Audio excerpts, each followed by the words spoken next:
السلام علیکم ورحمۃ اللہ وبرکاتہ۔ معزز سامعین گرامی، آج ہم اپنی یوٹیوب چینل روحانیات میڈیا پر حاضر ہوئے ہیں۔ اگر آپ ہمارے چینل پر نئے ہیں تو ضرور سبسکرائب کریں تاکہ ہر نئے آنے والی ویڈیو آپ تک بآسانی پہنچ سکے۔ آج کی اس ویڈیو کے اندر ہم آپ کو تعبیر بتلانے لگے ہیں اس بات کی کہ ایک آدمی خواب کے اندر دیکھتا ہے کہ وہ حج یا عمرے پہ جا رہا ہے، یا حج اس نے کیا ہے، یا عمرہ اس نے ادا کیا ہے، یا اس نے احرام باندھا ہوا ہے۔ تو اس کی مکمل تفصیل آپ اس ویڈیو کے اندر جانیں گے۔ چلیں ویڈیو کو شروع کرتے ہیں۔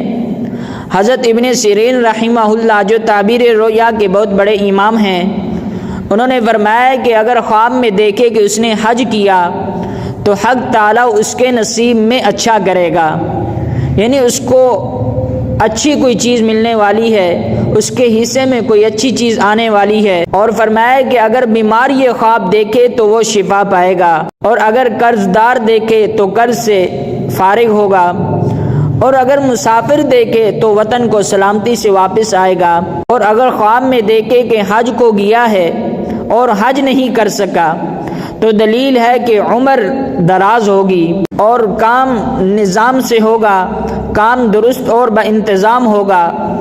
حضرت ابراہیم قربانی رحمہ اللہ نے فرمایا ہے کہ اگر خواب میں دیکھے کہ حج کو گیا ہے اور حرم شریف میں لبیک کہتا ہے تو دلیل ہے کہ اس کو ڈر اور خوف ہوگا، اور اگر دیکھے کہ حج اس پر واجب ہوا ہے اور جانے کا ارادہ نہیں کیا تو دلیل ہے کہ خیانت کرے گا، اور اگر دیکھے کہ عرفہ کا دن ہے تو دلیل ہے کہ کسی سے صلح کرے گا، اور اگر دیکھے کہ خانہ کعبہ میں نماز پڑھتا ہے تو دلیل ہے کہ بزرگوں سے نفع پائے گا اور اس کا کام بہتر ہوگا۔ حضرت جعفر رضی اللہ عنہ نے فرمایا کہ خواب میں حج کرنا 7 وجہ پر ہے۔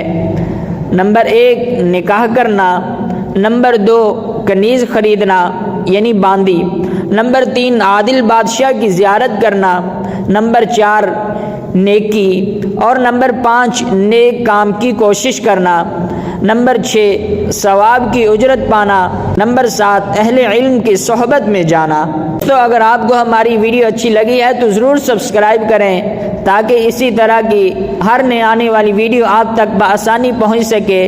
اگلی ویڈیو تک کے لیے خدا حافظ۔